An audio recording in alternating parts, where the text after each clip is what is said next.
बुद्धिर्यस्य बलं तस्य निर्बुद्धेस्तु कुतो बलम् वने सिंहो मदोन्मत्तः शशकेन निपातितः. Today we sit with one of the most beloved verses of the Panchatantra, a verse that children across India learn early and that strategists never outgrow. Listen to its sound first. Buddhir yasya balam tasya nirbuddhestu kuto balam vane simho madonmattah shashakena nipatitah. Whoever has intelligence, that one has strength. For the one without intelligence, where can strength possibly come from? In the forest, a lion, drunk with pride, was brought down by a little hare. Let us open the words gently. Buddhi means intelligence, but not intelligence as mere information. It comes from the root buddh, which means to wake up, to perceive. It is the very same root that gives us the word Buddha, the awakened one. So Buddhi is awakened discernment, the capacity to see clearly. Yasya means of whom, and Tasya means of that one. Whoever has Buddhi, his is Balam, strength. Balam is raw power, muscle, force. Then comes the turn, Nirbuddhe, of the one without intelligence. Tu, but, Kutah Balam, from where, strength? It is a rhetorical question and the answer hides inside it, from nowhere. Without discernment, strength does not merely lose, it does not truly exist. Then the second line gives us the picture. Vane in the forest, Simha the lion, Madonmattah, and savor this word. Mada means intoxication, the arrogance of power, and unmattah means maddened, deranged. So Madonmattah is doubly drunk, intoxicated by intoxication itself. Shashakena by a hare, and the little syllable ka at the end makes it a small hare, almost a baby hare, which is the poet smiling at us. Nipatita from the root pat, to fall. He was caused to fall. Notice, not killed in battle, caused to fall. The hare never touched him. Now the story behind the verse. This appears in the first book of the Panchatantra, composed by the scholar Vishnu Sharma, who had promised a despairing king that he would awaken the intelligence of the king's dull sons through stories. In this tale, a mighty lion named Bhasuraka terrorized the forest, killing far more animals than he could eat. The animals made a desperate bargain. One animal would be sent to him each day as food, if only he would stop the slaughter. One day, the lot fell upon a small old hare, and the hare walked slowly, deliberately. He arrived late. The lion was furious, starving, roaring, and the hare said calmly, "Forgive me, Lord.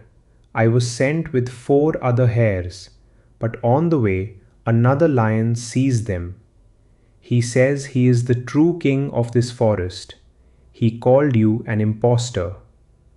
Another lion, a rival. The words went into Bhasuraka like fire into dry grass. "Show him to me." And the hare led the burning, hungry, pride-maddened lion to a deep well and pointed inside. The lion looked into the water and saw a lion staring back. He roared, and the well roared back. He leaped in to destroy his rival and drowned fighting his own reflection. Sit with that image because it is the deepest teaching in the verse. The lion was not defeated by the hare, he was defeated by his own image.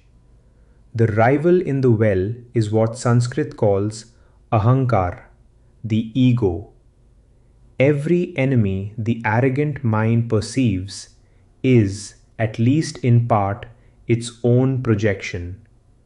The strong are rarely destroyed by others.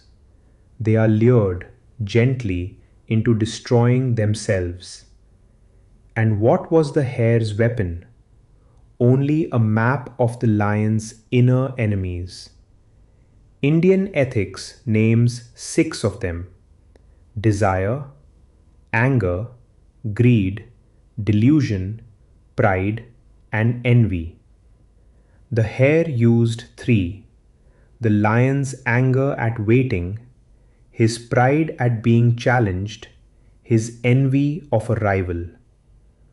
Whoever knows your inner enemies before you do holds your steering wheel. This wisdom echoes everywhere in the human story. The Greeks told of Odysseus, who defeated the giant Cyclops not with muscle but with cunning. The Hebrew tradition tells of David, the shepherd boy who refused the king's heavy armor and beat the giant Goliath with a sling, winning, like the hare, by refusing to play the giant's game. The Chinese strategist Sun Tzu wrote, "If your opponent is of choleric temper, irritate him. The supreme victory is to subdue the enemy without fighting." The hare fulfilled both teachings perfectly centuries before, and modern psychology has given the lion's condition a laboratory name. When rage floods us, the thinking brain literally goes offline. Researchers call it an emotional hijack.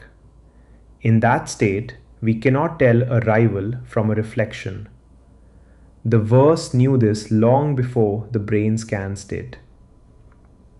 So, how do we live this teaching starting today? I offer you a simple practice. Call it the well check.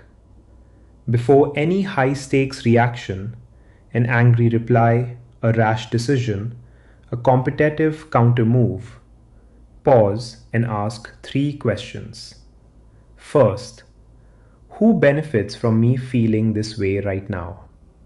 Is someone leading me toward a well? Second, is this threat verified or merely reported? Remember, the lion died over hearsay he never once checked. Third, am I about to use strength where I should be using thought? And make this your standing rule.